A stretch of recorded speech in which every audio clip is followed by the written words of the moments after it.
And now, here's your host of Shaping Success, Wes Tankersley. What is up, everyone? Welcome to Shaping Success. I'm your host, Wes Tankersley. It is Monday. It's funny. It is funny. It's one of those things where I have missed a few days, and I kind of feel like that's kind of the norm. It's like I get going, and then something happens, you know?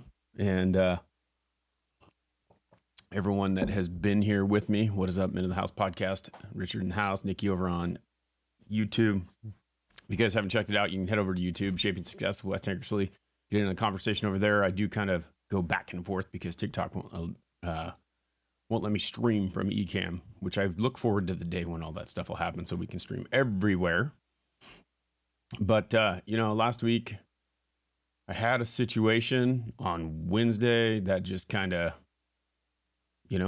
blocked me for a minute, which that's the way that things will go. We get in that point of time.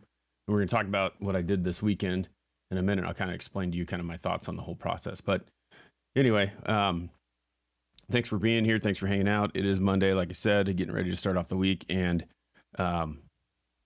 Michelle, how you doing? I thank you guys for being here. You kind of watch, and I know that people kind of expect me to be here. And I'm just kind of trying to go back and forth because I say I want to do it every single day, but I'm starting to wonder if maybe I just need to do Monday, Tuesday, Wednesday, and then take Thursday, Friday off. Because you just get I get kind of overwhelmed sometimes, and I need a little bit of time to think and process. And when you live life the way that I do, I feel like I was thinking about this yesterday. There's no time to stop. Okay. We have our yard, right? And there's a lot of things going on with building out this yard and doing the things that I need to do. And it's kind of funny because what happens is I end up like getting so overwhelmed with it, and all I know that I have to do it, but I gotta, I get no rest. And so Wednesday I had some kind of something going on. I did that I do my book review with Robert, which is kind of, I go through it, I get it done, because it's stuff that I need to talk about, stuff that I need to do, and I've had that relationship with him, and then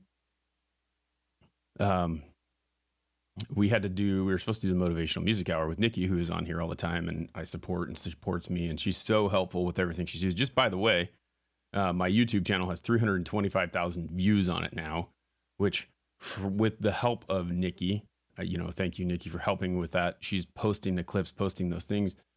That's how I got those views, by consistently getting that stuff posted up.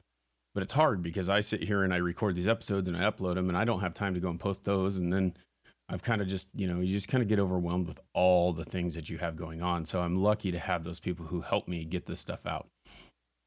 So thanks again, Nikki, for that. But that's it. Like, I have to kind of process and think about and do the things that I need to do. But we had the motivational music hour as well. And I just told her, I was like, I know that she loves doing that, and I love doing it too. But when I get to the point where I don't feel like I'm motivating, like I don't feel like I can talk about it, which happens. It happens. This person who's trying to be a positive person, who's trying to be this like motivational speaker every single day, has these things, and everyone does. It's kind of one of those deals. You can't be like, I can't force myself to be in a positive spot and feel like I'm just kind of going through the motions, because it's like smiling, right? Smiling for me is one of those things where people have told me I have a great smile, this and that, blah, blah, blah, but I can't do it like fakely. So if someone tells you to go take a picture and smile for a picture, I have a really hard time doing that because it's not genuine. It's not something that, like, I hate taking pictures and I don't like smiling,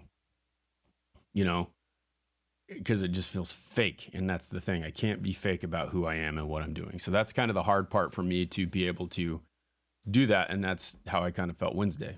And Nikki knows that because I talked to her about it, but it's like, I just find it hard sometimes to be that person.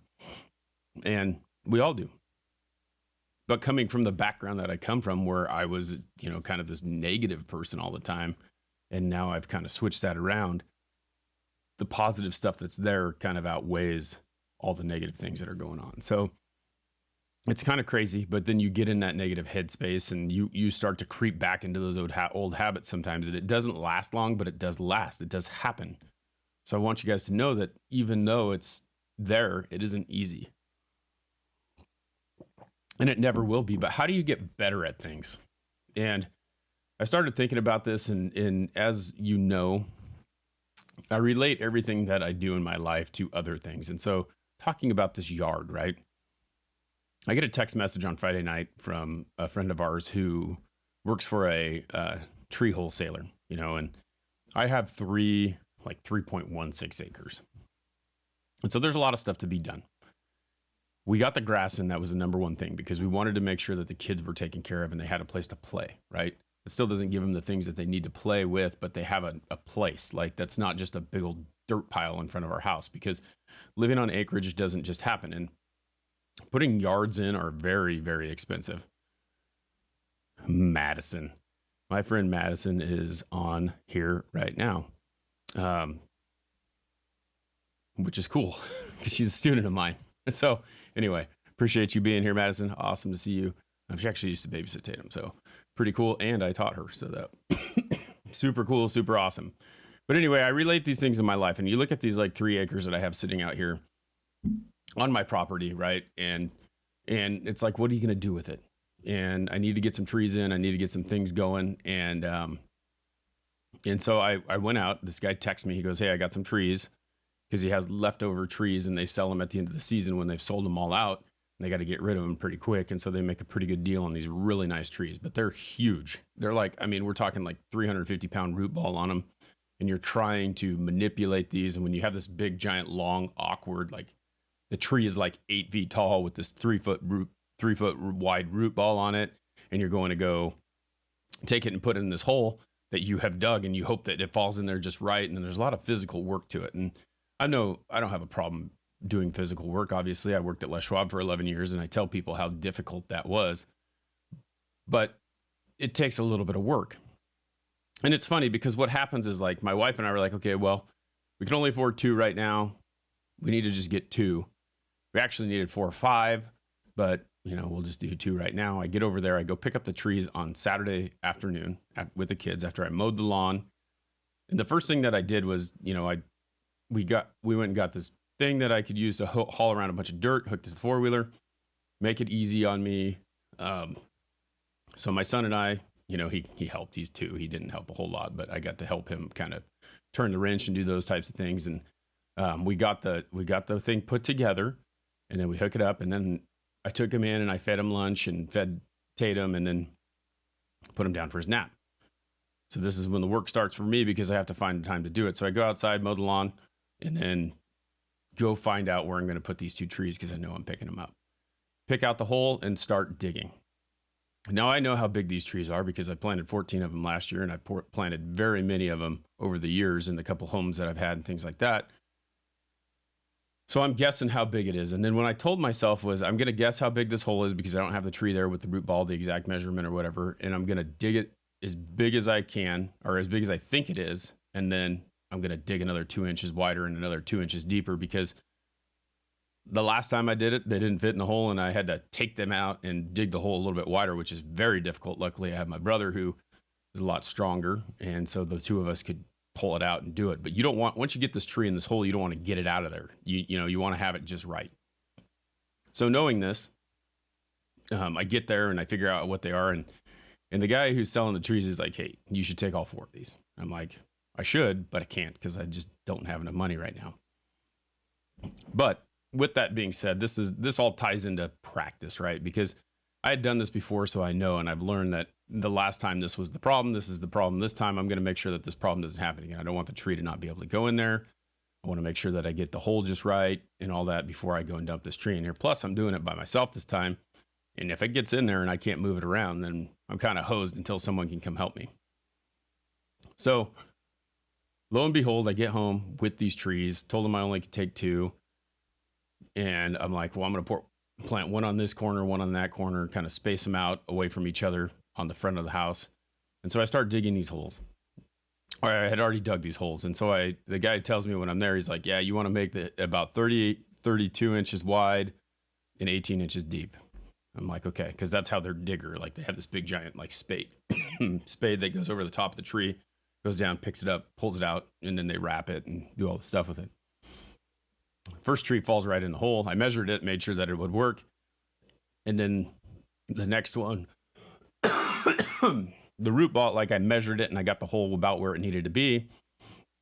And then the clump kind of came apart a little bit. So anyway, I got them both planted. Needless to say, it was pretty easy compared to the last time when we didn't quite have the holes dug deep enough and wide enough and all that stuff.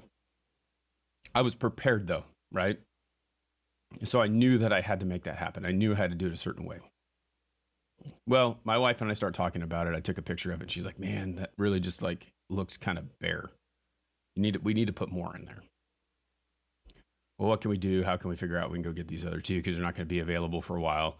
And, the nice thing about it is if you get them in there, they'll be in the same growth rate. They'll get kind of big at the same time, typically, although trees all grow at different time. She's like, let's figure it out. So we figured out a way. And as he told me I should have took them both, I went back and ended up buying two more. Not before thinking that I have to figure out that I had to see if he still had these other ones. He's like, they're going to go quick. We're not going to have them. I may not have them tomorrow. So I text him and I said, hey, do you still have those? And he goes, no, actually, they're gone. I'm like, okay, so well, let's talk about what else you have. So I sent him a text and I said, hey, what else do you have? We started talking about it. And at this point, we're like, well, maybe we'll take these ones. But we also, I'm just going to have my wife come over there and look at what you have left. And maybe we'll pick two other different ones.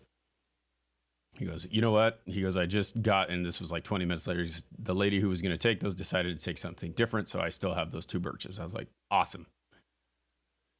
Okay, I'll be there at whatever time, it was 8 o'clock in the morning. All right. So at 8 o'clock in the morning, I get up early on Saturday or Sunday to go plant these trees.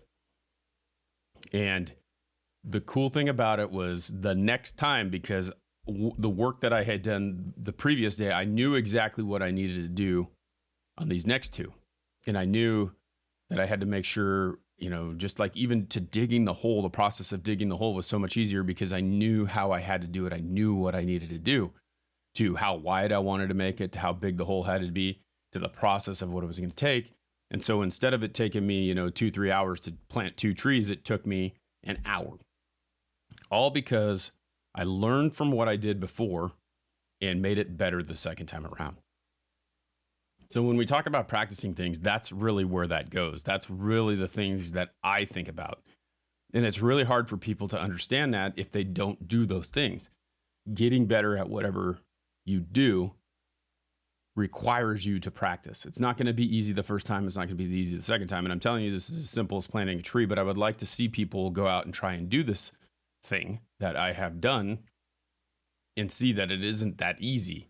And there is a process to anything that you do. And if you can hone that process, no matter what you want to do, it will become much easier when you continue to process it and work on it and figure out the best way to make it happen.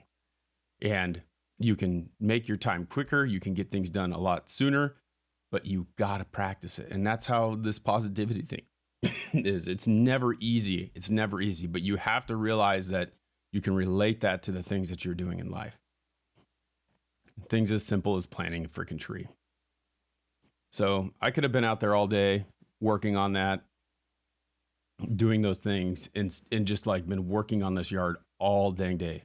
But it gave me the opportunity to be able to hone a skill, which is easy as digging a hole. Those are the types of things that you have to think about. If you can find that positivity, if you can use the things that you're doing in life to be better every single day at whatever it is, you're going to learn the lesson to make you better the next time around, even if you fail. And I didn't fail growing these trees. What's up, Joe? Thanks for hanging out. I didn't fail at planting these trees, but what I did was I refined the process and made it easier for myself. And I made that time. So that's kind of the thing. I'm getting to do a little bit help with the marketing at my current job a little bit today. And the cool thing about it is we're going to make some videos. And I've been speaking for a long time. I've been talking like this. I've been doing all these things that have made me better at what I'm doing now. And so those videos that we posted last week that I created just by taking pictures of things and editing and CapCut and putting them together are going to look much better in a month, are going to look much better in a year, are going to be that experience that I need to get in order to be there. And sometimes you have to do some things for free in order to make that happen too. So remember that. It's not about always getting paid for what you're doing, but it's proving your worth and showing people that you can do those things. That's pretty much what I got. It's kind of one of those deals. You have to remember that even simple things in life are a process and take practice, and you will get better at them as long as you're willing to try to do that. So I hope that you guys have a great start of your week. We'll see you tomorrow. Check out Robert Watson's book, Ars Victorious. It's out. We're going through this. There's a lot of really good lessons in it. You can get that on Amazon. And then look forward to talking with Robert on Wednesday. I hope you guys have an awesome day. Thanks to our Patreon supporters, Nikki Pav, Anna Mellon, our TikTok subscribers, Nikki, Lance, Frank, and Michelle. We appreciate you all being here. Have an awesome day. If you guys want to support the show, you can subscribe here on TikTok. You can go over to patreon.com/Wes Tankersley. Might be Shaping Success. I got to get better at that. The link's in the bio. We'll write that down so I see it next time. Until next time, I challenge you to find the shape of your success.